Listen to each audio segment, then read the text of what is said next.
મિત્રો, મારું નામ નીરજ છે. હું ગુજરાતી છું, 29 વર્ષનો છું. હું શારીરિક રીતે પણ સારો દેખાઉં છું. મારી પાસે એવી વસ્તુ પણ છે જે ભાવિને સૌથી વધુ ગમે છે, મારું લાંબુ અને જાડું શરીર. આજે હું તમને મારી એક સ્ટોરી જણાવવા રહ્યો છું. આ વાર્તા તે દિવસની છે જ્યારે હું નોકરી માટે બીજા શહેરમાં શિફ્ટ થયો હતો. તેથી મને આ મારી કંપનીમાં રહેવા માટે ફ્લેટ મળ્યો કે જે કંપની નજીક હતો. કંપની તેનું ભાડું ચૂકવતી હતી. એ ફ્લેટ મારી કંપનીની બહાર એક 4 રેસ્ટોરન્ટના માલિકનો હતો.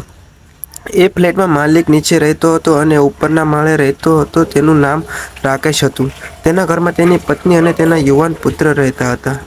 તેની પત્નીનું નામ મીનુ હતું. તેની ઉંમર 32 વર્ષની આસપાસ હશે.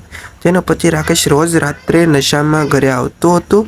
તે એટલો ગંદો હતો કે તેની પત્ની તેનાથી દૂર રહેતી અને ખૂબ જ પરેશાન હતી. ત્યારે તેને પહેલીવાર જોયું તો હું આશ્ચર્યચકિત થઈ ગયો અને વિચારવા લાગ્યો કે વાંદરો દ્રાક્ષ પકડી રહ્યો હશે.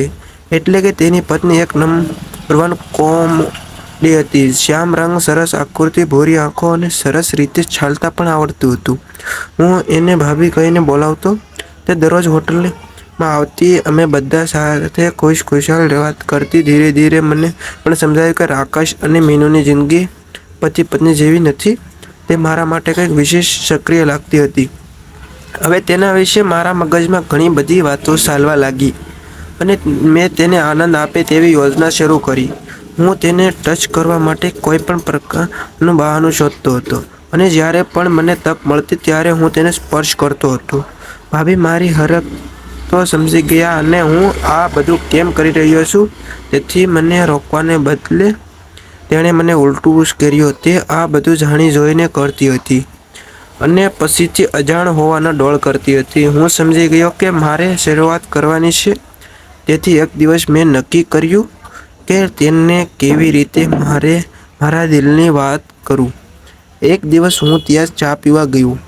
જ્યારે તે ત્યાં એકલી હતી. તેણે સાડી પહેરી હતી જેમાં તે અદ્ભુત લાગી રહી હતી. હું તેની સાથે મજાક કરવા લાગ્યો. હવે મજાકમાં હું દૂધની બોટલને સ્પર્શ કર્યા. તેણીએ કહ્યું નહીં. તેથી મારી હિંમત વધુ વધી. મારો આગળનો રસ્તો સાફ. હવે કોઈ પણ વિલંબ કરે વિના મેં મારા હાથ તેના દૂધની બોટલ પર મૂક્યા અને તેને પર માલિશ કરવાનું શરૂ કર્યું. ભાભીએ કહ્યું, તમે શું કરો છો? કોઈ જોઈ જશે. મેં કહ્યું, અહીં કોણ જોશે?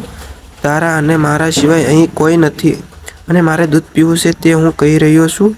ભાભીએ કહ્યું, ઠીક છે, તમે ફક્ત દૂધ પીવો અને મજા કેવી રીતે કરવી તે જાણો છો કે બીજું કંઈ જાણો છો? તેના મોઢેથી આ સાંભળીને હું સમજી ગયો કે ભાભી શેની વાત કરી રહી છે.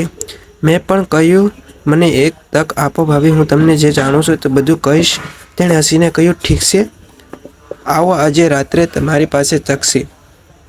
આ સાંભળતા જ મારા શરીરમાં કળતર થવા લાગી.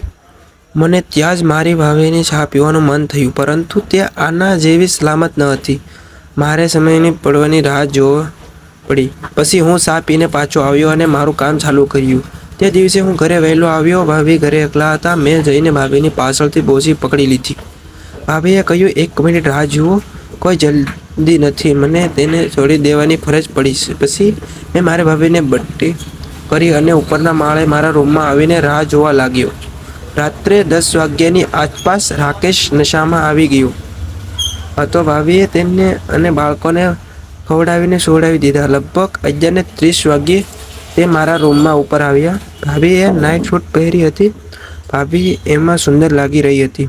હું ધીરજ ગુમાવી ગયો હતો. એણે મારો હાથ પકડ્યો અને દૂધની બોટલ પર મૂક્યું. તેણીએ કહ્યું, હવે મને કહો, તમારો ઈરાદો શું છે? મેં કહ્યું, તમે મને કહો કે તમે શું જોવા માંગો છો?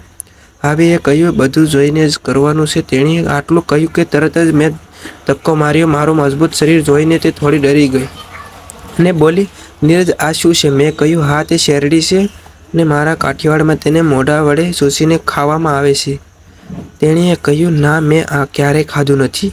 ફિલ્મોમાં જોયું છે, પરંતુ હું મારી જાત પર કાબૂ રાખી શકતો નહોતો અને મેં તેને શેરડી ખાવા માટે આપી દીધી. તેમણે શેરડી હાથમાં લઈ અને તેને ચૂસવાનું શરૂ કર્યું.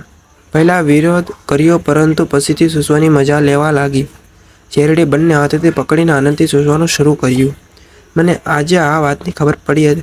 હવે હું મારી બધી શક્તિથી આ શેરડી ખાઈશ. આટલું કહીને ભાભીએ જોર જોરથી શેરડી ચૂસવાનું શરૂ કર્યું. તેની આંખોમાંથી આંસુ નીકળી રહ્યા હતા, પરંતુ તેને શેરડી ચૂસવાનું ચાલુ રાખ્યું. એમને શેરડી ખાવાની એટલી બધી મજા આવી રહી હતી કે તે બધું જ ભાન ભૂલી ગયા હતા. તેણે ધરાયાની શેરડી ખાધી પછી જે થયું તે વિડીયોને બીજા ભાગમાં જણાવીશ. તો મિત્રો, વિડીયો પસંદ આવ્યો હોય તો વિડીયોને લાઇક અને ચેનલને સબસ્ક્રાઈબ જરૂર કરજો. ફરી મળીશું એક નવા વિડીયોમાં. ત્યાં સુધી આવજો. Tata, bye bye. અમારી ચેનલને સબસ્ક્રાઈબ કરવાનું ભૂલતા નહીં. આ વિડીયોમાં આવેલા કાલ્પનિક પાત્રો છે અને વિડીયો કોઈ પર લાગુ પડતા નથી. વાર્તા. Tata, bye bye.